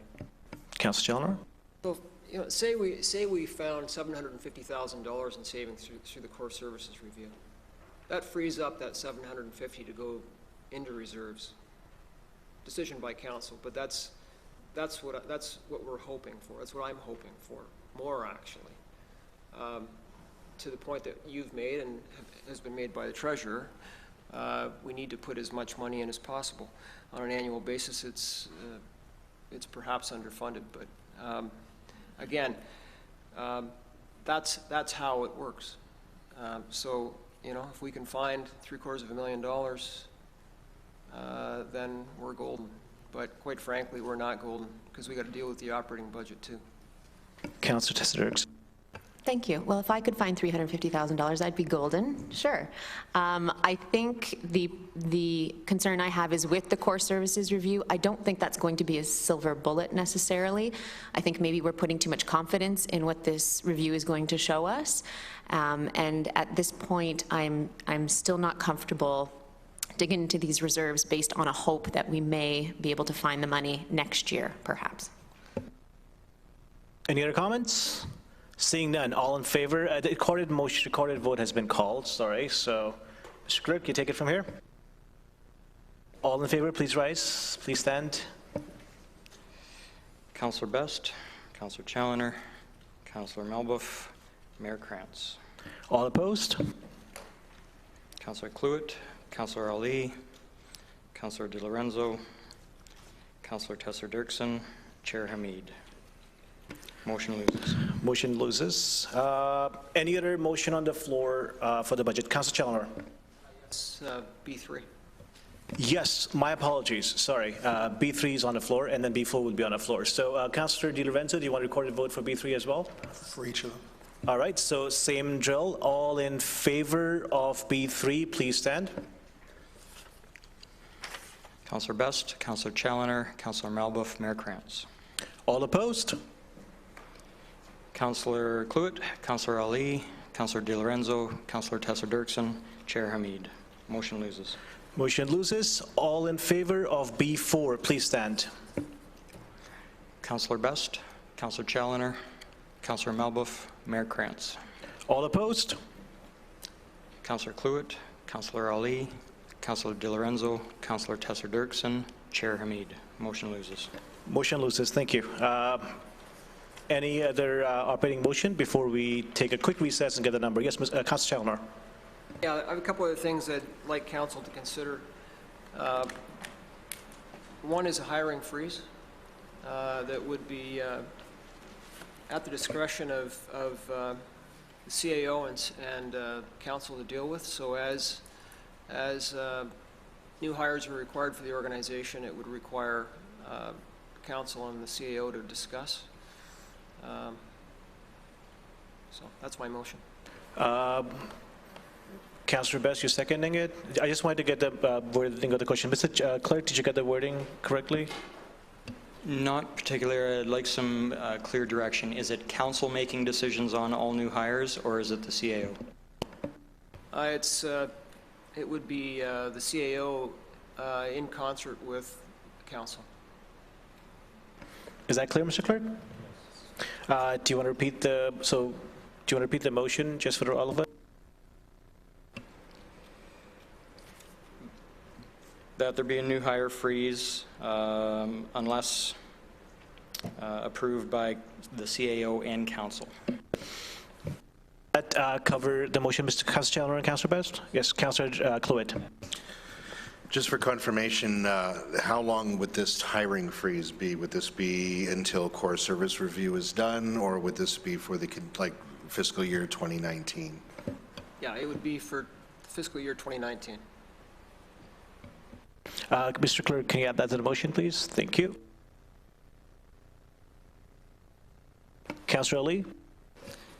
Would this be for all positions, part-time and full-time? Councillor Challoner? Yes. Yes.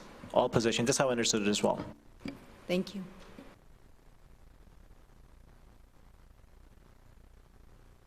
Yes, Mr. CFO. Just a question for clarity. Presumably the intent of this motion is to be able to achieve some savings and reflect some savings in the budget number. It will be difficult, and I'm not sure what number we would be putting in there from the perspective of we've already recognized the $500,000 in gapping, which is really the extent of the savings we would expect from the staff turnover, and without having an idea of what kind of positions may become available and knowing our existing staffing levels, the challenges that may be incurred from holding off in any significant way on some of those positions. Just looking for some clarity on what the expectation from a budget savings might be with this. Yeah, it's not really related specifically to this budget. It's related to how we operate in 2019. Staff come back to council on a monthly basis with our financial position, and you know, we've been down this road at least a couple of times before, 10 years ago and 20 years ago. And the way it operated at that time was key positions were filled. Some people moved to fill other positions, and some positions were not filled. We found a way. And in terms of the savings were accrued at the end of the year, and the money either went to the reserve fund, the stabilization fund, or other requirements identified by staff and council. Okay, that is clear. Councillor Ali and then Councillor Di Lorenzo. The two-part question. A, why are we doing this? Secondly, will this affect our summer camps and part-time employees, the facilities need to hire for summer camps and programs that we run throughout the year? Thanks. So we'll take the second question to staff. The first question, I really don't want cross questioning between councillors. So second question was, sorry, can you repeat the second question, please, for staff? Seems like they didn't catch that. We need to hire staff, part-time staff for our summer programs, camps and stuff. So I just wanted to know how we will manage that with this. Through you, the chair, honestly, I don't know how we would manage it. We have, in community services in particular, a lot of our part-time positions are related to revenue generation. So, and we're also constantly replacing those. So I'm not sure how the approval process would work. We would probably be wanting to come to council every week to get permission to run programs. Councillor Ali? Will that add any expense coming to council every week?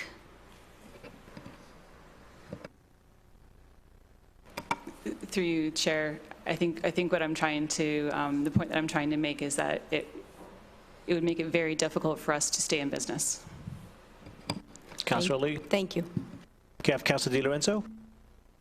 So I'm not actually in favor of this, but if council wanted to go down this route, I think we should use the staff gapping mechanism or some other mechanism. I think, you know, the town of Milton is a large corporation, and for us to say every part-time job, staff has to come back every week to council and we have to review it, it feels like micromanaging.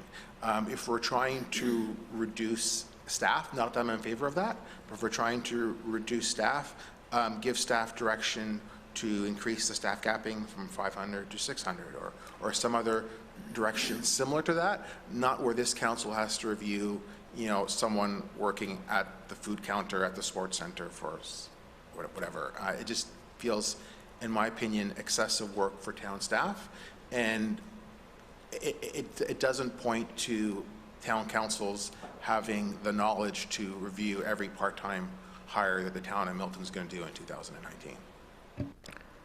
Okay, Councillor Challoner. I think there's a bit of a misunderstanding as to what I'm asking for. It's not positions that are in the process of being filled. It's for those essentially who leave, or it's for net new positions. It would have nothing to do with people we're hiring for parks for the summertime. Those positions have already been identified in the budget. Okay, it's beyond that, and it's primarily full-time. So I don't think there should be any confusion about that. I appreciate the response, but you know, that's not how it works. I'm going to look at staff to make sure that the motion is clear, because there seems to be two different understandings. So, Mr. Clerk, what is the? Let's take a 2-minute recess, so the clerk can consult with the mover of the motion to make sure we get the wording correctly, because we don't want to accidentally pass something and regret it later. So we're just going to take 2 minutes.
All right, councillors, we have a written motion, so if you can settle up again.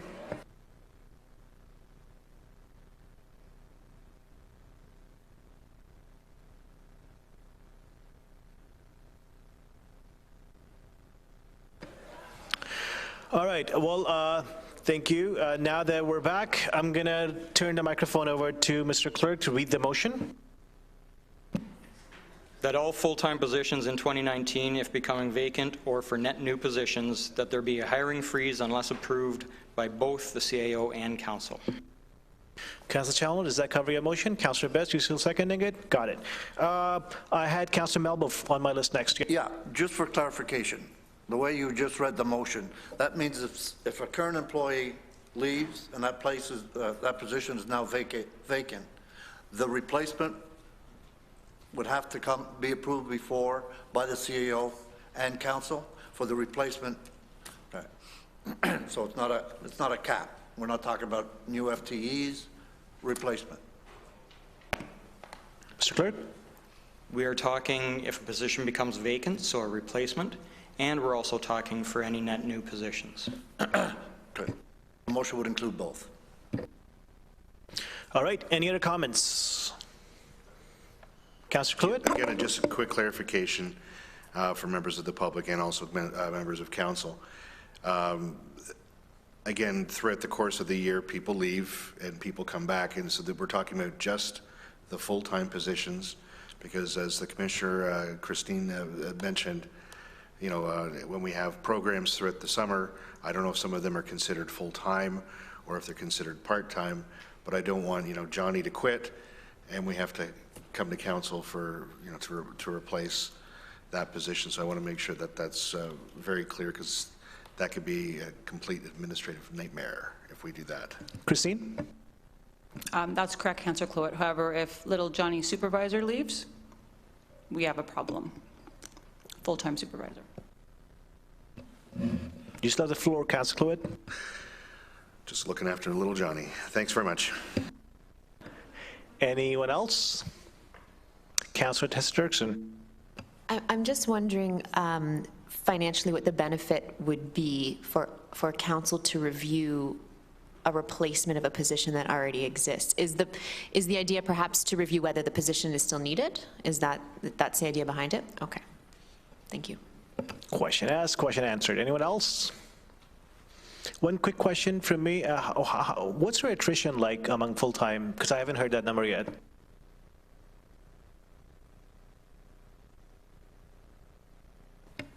Staff will have to report back after with that number. But we're voting now. How many full-timers do we have, give or take?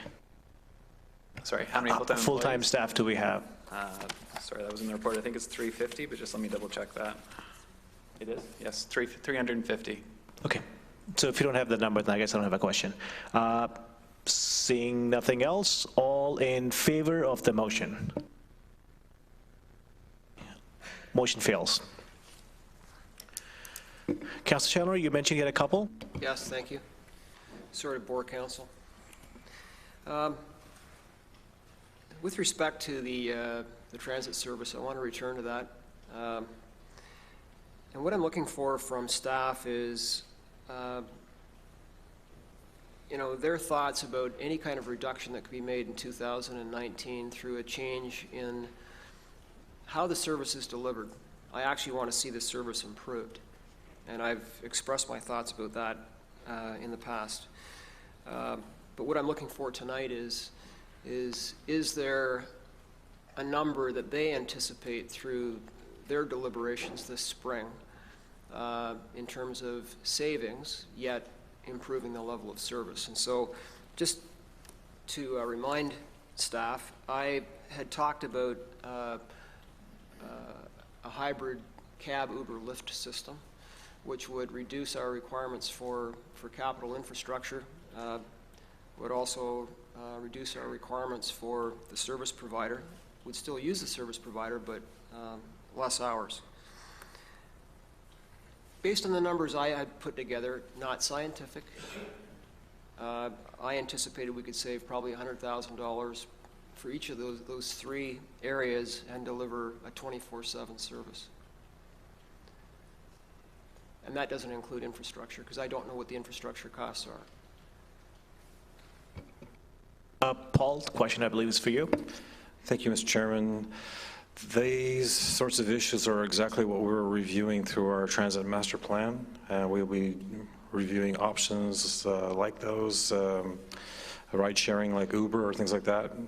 And we'll run the numbers as part of that, that process. But to give you a possible projected savings when I don't even have a plan to work towards right now, it's just an impossible feat. Okay, Councillor Challoner, you still have the floor. Thank you. All right, so we don't have a motion on the, we have the main motion on the floor, but we don't have any other motion to change the budget. So I'm going to go around the table one more time. Anyone else bringing anything else up? Councillor Best. Just a matter of information, I'll be bringing a notice of motion later. It's one of the topics that Councillor Malbuff and I discussed at Milton Hydro, is Milton Hydro offers incentives to a number of companies, you know, due to their efficiencies by reducing, and I have an article from the EDA on your desk as well as from senior staff, and I'm requesting senior staff, which I've done in previous years, and I'll make it more formal this time, is to look at changing the mindset and reducing our utility costs. If we're looking for saving that infrastructure money, well, by reducing some of our costs. So we look at some of our facilities where we spend $500,000 a year on utilities. There's got to be some savings there.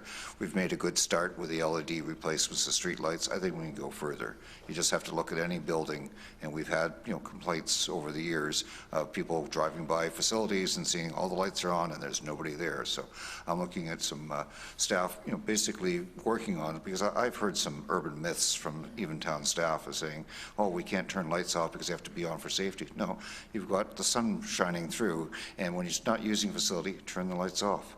So I'll be making it more formal the next meeting, but Councillor Malbuff and I have seen this where the town has gone from number 4 to number 5 in terms of utility use in the town. And we've seen other companies of the same equivalent size as the town save hundreds of thousands of dollars. So I think we can do the same. Point noted. Councillor Cluett? Just, I guess, a point of clarification. Where do we stand now with the number? I know that we started off a certain number, and I can see staff typing away.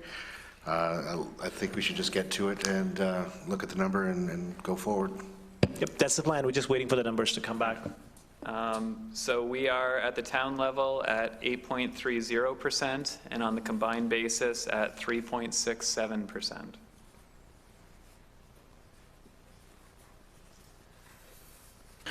So, Councillor Tessa-Dirksen, are you moving a motion with regard to the budget, or?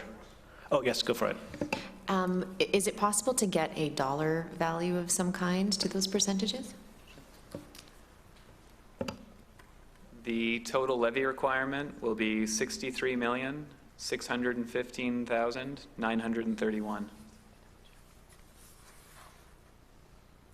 I'm guessing the next question is with regard to 400,000 and median and all that. Okay. For the town portion, the impact per 100,000 of residential assessment is $20.11, and the combined is estimated at $25.65.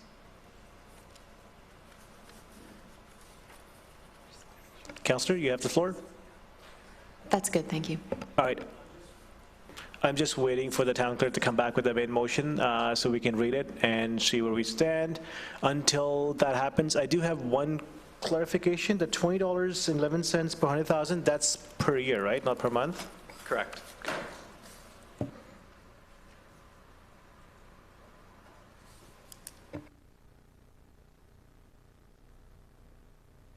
Yes, Councillor.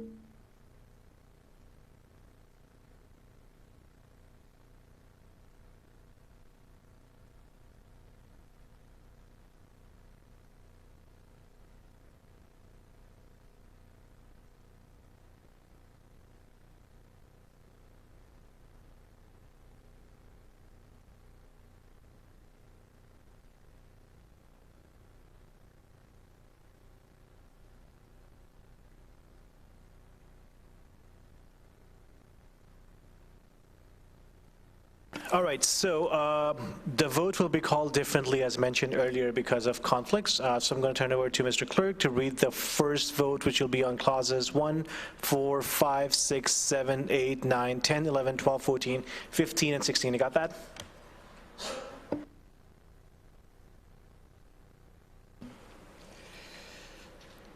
The motion before council is clause 1, that the 2019 capital expenditures and revenue sources for town departments, including the library, in the amount of $55,214,675.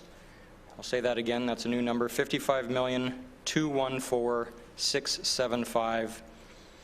Be approved and authorized to proceed, save and except for projects C522132 Sherwood Community Center Park Elements in the amount of $930,818 and C591100 Town Hall Construction Expansion in the amount of $501,975. Clause 4 remains the same. Clause 5 remains the same. Clause 6 remains the same. 7, 8, and 9 and 10 all remain the same. Clause 11, that the 2020 to 2028 capital forecast for town departments, including the library, in the amount of $736,900,747. Again, that's a new number, 736-900-747.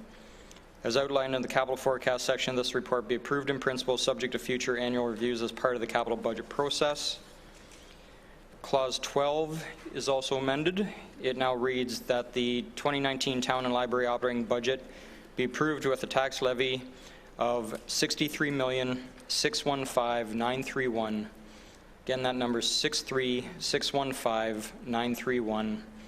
Assuming 2.89% net assessment growth, save and except for the portion of the program salaries and benefits line item related to active living in the amount of $247,899. And 14 and 15 remain the same. Clause 16, the words "as amended" will be added on to the end of that clause. Okay, any questions about that motion first? Just questions. Mr. Mayor? Yeah, thank you, Mr. Chairman. Just wondering aloud how this will be spelled out. And again, mention was made earlier on, and I also have been accused of hiding under the skirts of the region. And I know we've been alluding to a 3% increase, which is really misleading. Now, if I understand it correctly, if I have this down right, the town's portion is 8.3% increase, correct? Is that going to be spelled out very, very clearly? And the combined is 3.67 in the ultimate, because I think going forward, this is going to be critical. I don't want to be accused of hiding under the skirts of anybody, including the region. So do I have that assurance that's going to happen? That's what I've written down. Mr. CFO, are those the right numbers? Correct, and we do try to include both pieces of information so that we've got the clarity on the town with the ultimate impact residents can expect on their tax bill in totality for their clarity as well. Mr. Mayor. Okay, and Mr. Chairman, I was really pleased that Councillor Di Lorenzo asked for a recorded vote earlier on. If you'll recall what I had said right at the outset of this, I'm going to be calling for a recorded vote here. It's time that we all stand up to be counted, and I appreciate that. So it is time to stand up and be counted. That on the assumption that this passes, that the town's portion will be 4 times the rate of inflation, correct? Roughly, give or take? Would that be a fair assumption on my part? I don't know what the rate of inflation is. I'll be back to Mr. CFO again. Order of magnitude, yes. Yes, okay. Just want to make that point on the assumption that it passes. Mentioned, Mr. Chairman, earlier on there, and I'll get off my soapbox very quickly, that we have a spending problem. I truly believe we do have a spending problem. On the, I see some of those recorded votes was taken, and I can count to 9 fairly easy. A 5-4 split is not really healthy for any council. It has me wondering whether I'm right or whether I'm wrong, or both ways there. So even on the last council, it wasn't a 5-4, it was a 6-5. And I wondered then as well. So I'm just expressing my thoughts when it comes to that close of a vote there. And I say this publicly because when it comes to that, I get a little concerned.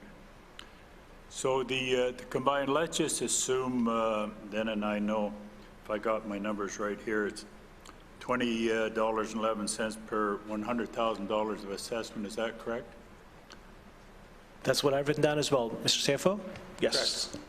So then for the average home in Milton, just Milton's portion of that, let's assume that it's $500,000. I get my math correct, so that's a $100 increase. Combining it at the combined level, it's a little bit more than that. So maybe if, Glenn, just so the public out there thoroughly understands what we're doing or not doing. So if I could have both of those numbers as close as possible as to what the combined amount is dollars, because this is what people really are concerned about, is the bottom line, and so am I, both combined and at the town level. Mr. CFO? Yeah, so for the local share, for that example of a $500,000 home, it would be just over $100 a year.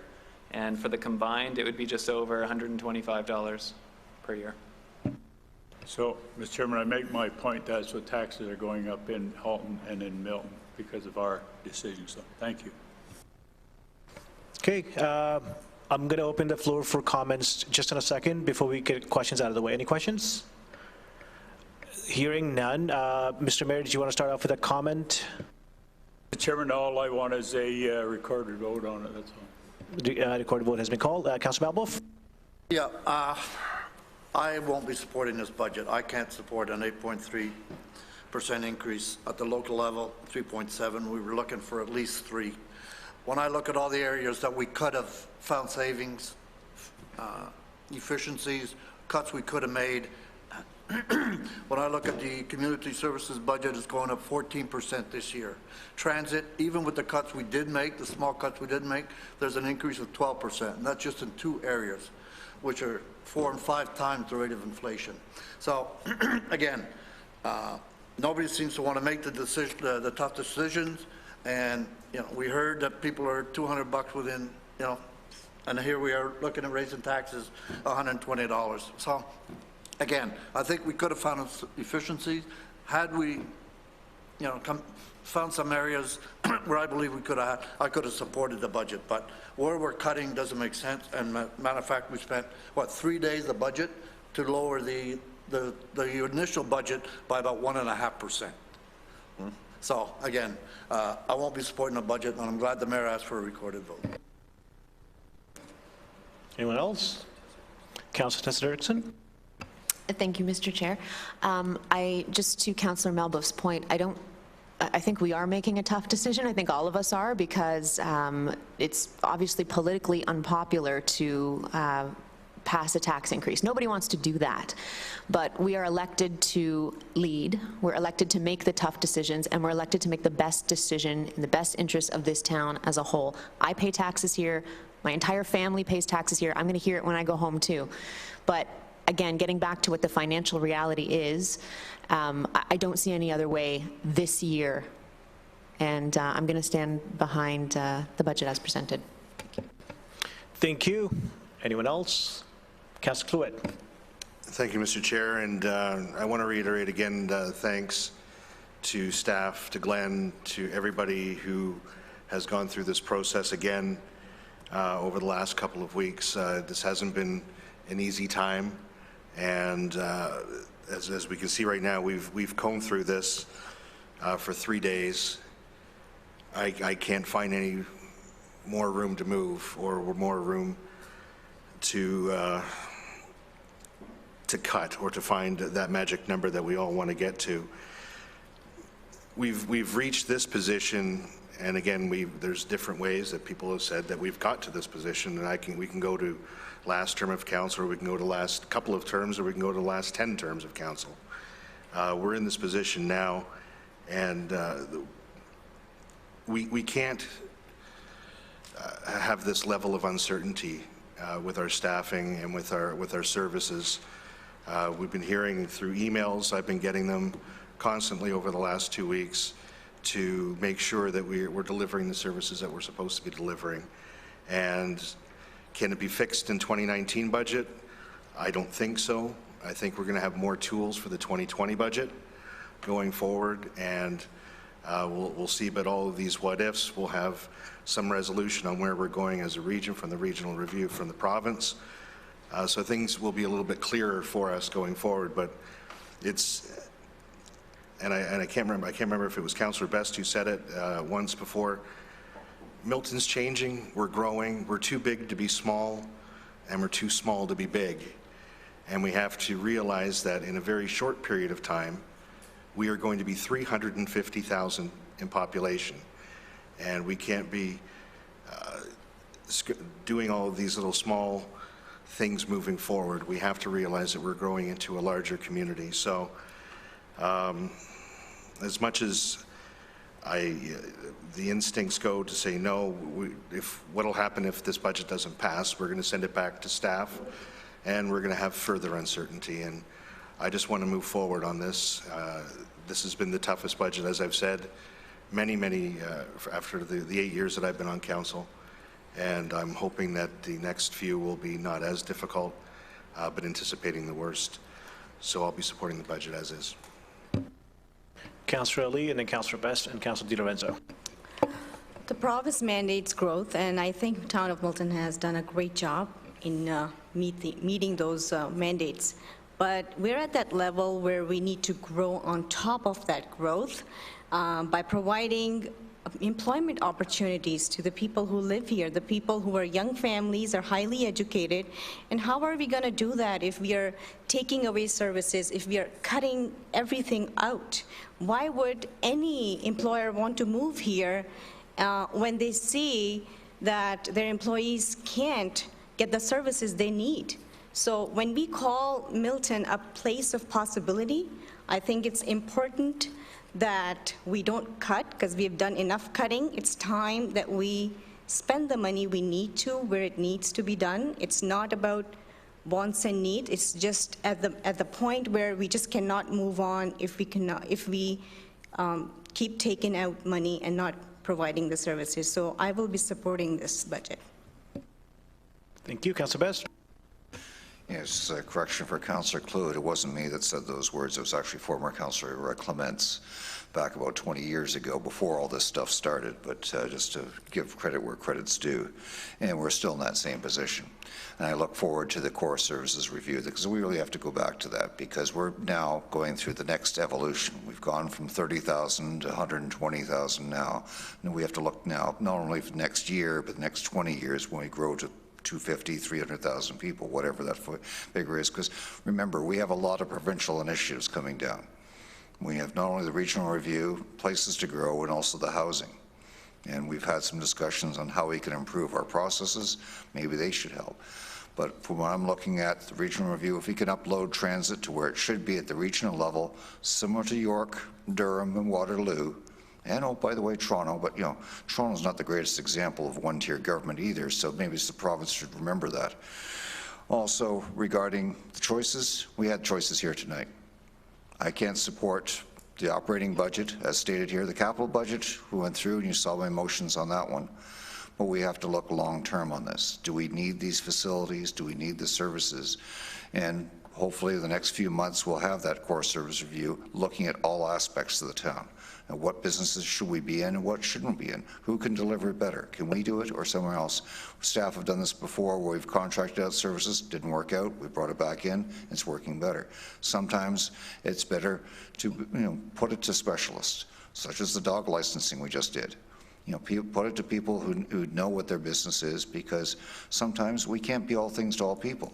And in regards to inviting people here, Milton is still an attractive place. It's something that both the town and the region are attractive. We have the low taxes, but we also have the services and the quality of people to deliver them. It's a question of the financial, and I agree with Councillor Challoner. There is some options here we can do, and I'm looking forward to more information so we can deal with it in the 2020 budget. Thank you. Councilor De Lorenzo. I agree this is the most difficult budget on the 9 budgets that I've been a part of.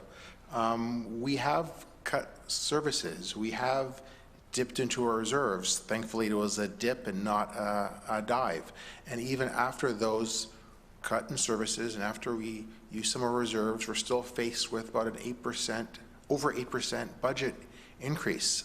Again, I'm just looking to how we got to where we are now, and it's partially related to the town's growth, and it's actually partially related to policy decisions this council has made in regards to implementing services that our residents want. So it's like we have to pay for what we ask for. If we want an art center, if we want transit, if we want these improved services, they come with a cost, and our growth also has a cost.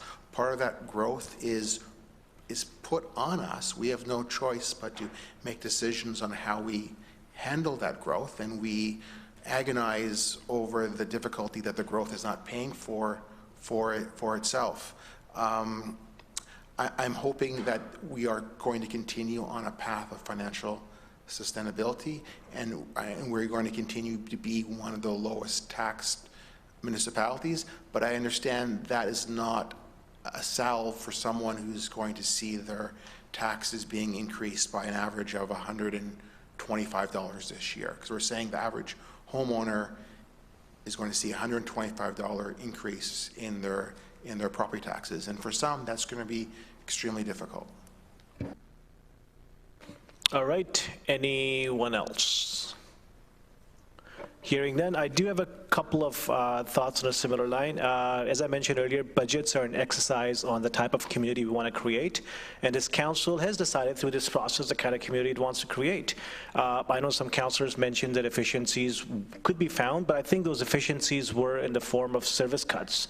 And ironically, the lowest income families, the families that are within $200 of going bankrupt, they are the ones most impacted by those service cuts. We could have cut transit and saved money, but guess what? These low income families are the families that will be impacted by the transit cut.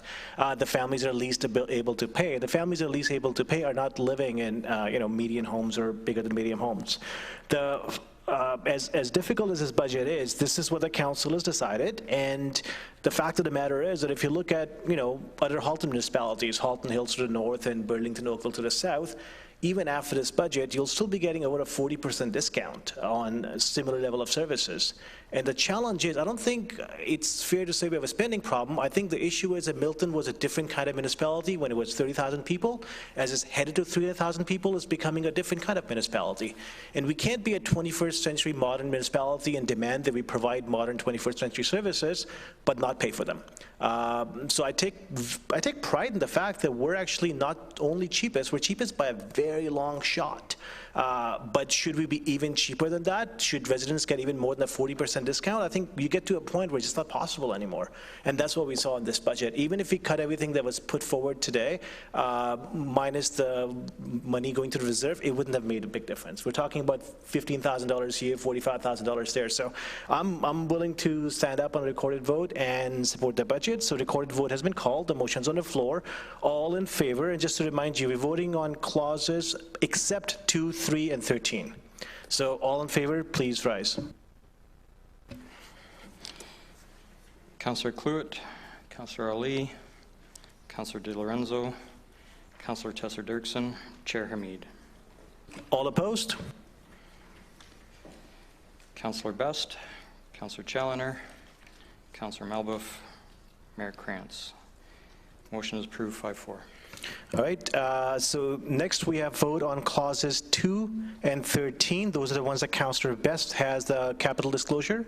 2 and 13, have they changed at all, Mr. Clerk? No change. So is 2 and 13 as in your package, Mr. Mayor? Just to be clear, does that include my disclosure as well in that? No, your disclosure is 3. We'll do that next. Okay. So it's just Councillor Best's disclosure, his capital disclosure. Any other comments or questions? Seeing none, all in favor. Recorded vote is still being called. So, all right. Sorry, I thought you were going to remind me that it was called. Any question, comment, concern? Seeing none, all in favor? Motion carries. Next, Mayor Krantz, you have the disclosure. This is clause number 3. Mr. Clerk, any change on clause 3? No change. It's being voted on as presented. All in, any comments or questions? All in favor? Carries.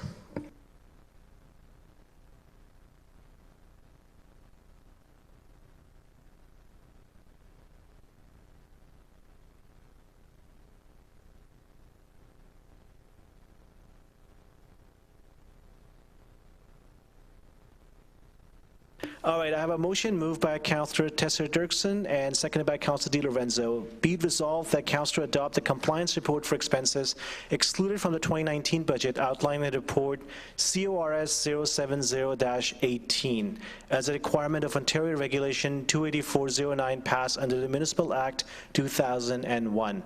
Questions or comments? All in favor? Carries.